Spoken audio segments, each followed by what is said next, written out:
Hello there. Welcome to Forum Focus. I'm Wyatt Sharpe. It's good to have you with us as we embark on another 4 years under President Donald Trump. The global stage is set for significant shifts, from the intensification of the U.S.-China trade wars to a redefined approach to NATO and the Middle East. The implications of Trump's geopolitical strategies will likely resonate potentially worldwide, or maybe there are going to be more questions, as we've certainly seen over the course of the past little while. Tonight, we'll delve into what these changes mean for global politics and stability. And joining us now to unpack it all is former Republican Congressman Joe Walsh. Joe, always a pleasure to have you with us. Wyatt, it's so good to be with you, my friend. You as well. Let's just perhaps start out first with, will Donald Trump end up deciding against his decision to impose tariffs on countries like Canada and Mexico? He seems, at least at this point, pretty inconsistent. In fact, he was willing to withdraw tariffs from Mexico before he was willing to do so for Canada. It's hard to tell, Wyatt, because here's a couple things we know. Trump really doesn't have an ideology or a philosophy, but he's always loved the notion of tariffs. And you combine that with the fact that so much of what Trump does is just performative. He's a bully, so he tries to bully our neighbors and friends like Mexico and Canada. So I think the world knows that about Trump. And I think the world needs to stand up to him. I think generally he's going to use these tariffs as a tool to try to bully our friends.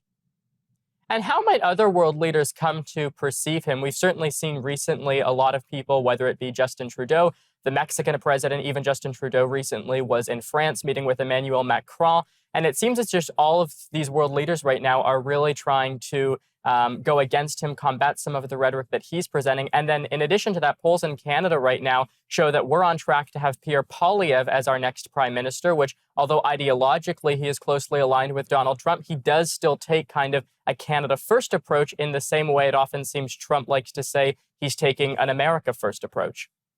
Well, yes, and your new guy up there, Wyatt, does have an ideology, and he understands that tariffs are bad. And he also understands that Canada is not going to be America's 51st state.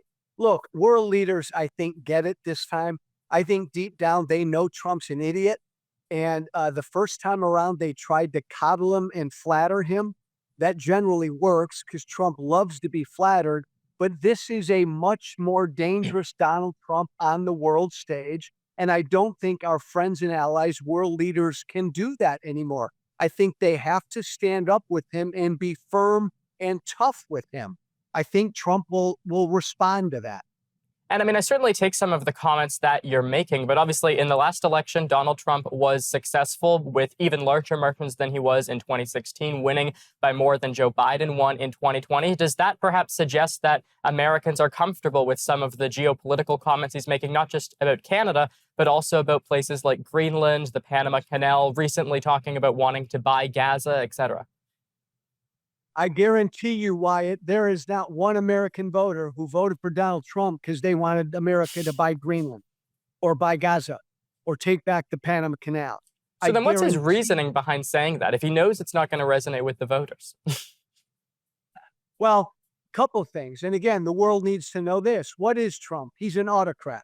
He's a dictator. On the world stage, Wyatt, who does Trump admire? He admires Putin. He admires Xi. He admires dictators and autocrats.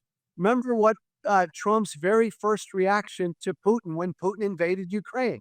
Trump called it a genius move. Trump loves the fact that autocrats can just take things. I think that's going to form a lot of what he wants to do this second term. I think it's craziness. I think it's bad. And the world needs to stand up to it and not just laugh at it this time around.